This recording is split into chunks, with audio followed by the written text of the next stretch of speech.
En cette semaine de souvenirs du soulèvement du ghetto de Varsovie, il est important de rappeler les mots du poète et résistant Israël Chaim Wilner, qui dit alors: Nous ne voulons pas sauver notre vie. Personne ne sortira vivant d'ici. Nous voulons sauver la dignité humaine. En quoi ces mots nous touchent-ils aujourd'hui? Et comment pouvons-nous les comprendre?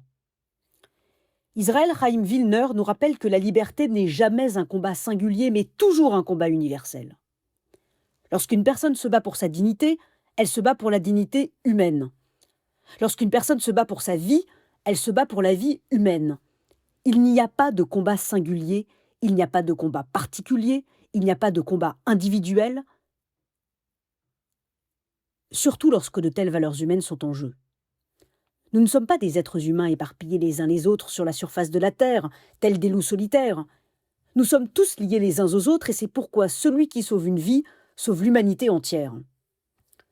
Cela interroge sur le mystère de l'entremêlement du singulier et de l'universel, un mystère que la littérature sait parfois cultiver, et en vertu duquel, même si vous lisez un roman racontant l'histoire d'un homme vivant dans un igloo au XIXe siècle, vous pouvez vous sentir touché en plein cœur, comme s'il s'agissait de vous.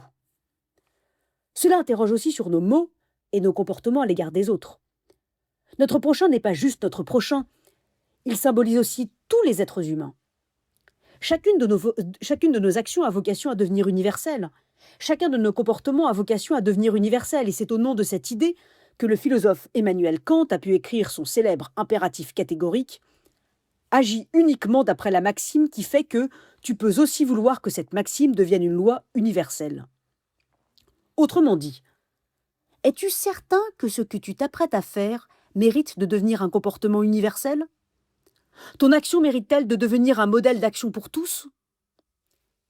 Si rien n'est singulier et que tout est universel, alors chaque être humain a une valeur d'autant plus importante.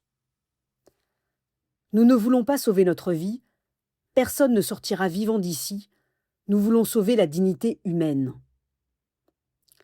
La dignité humaine a été sauvée ce jour-là, mais il appartient à chacun de nous de continuer à la sauver jour après jour, et demain aussi.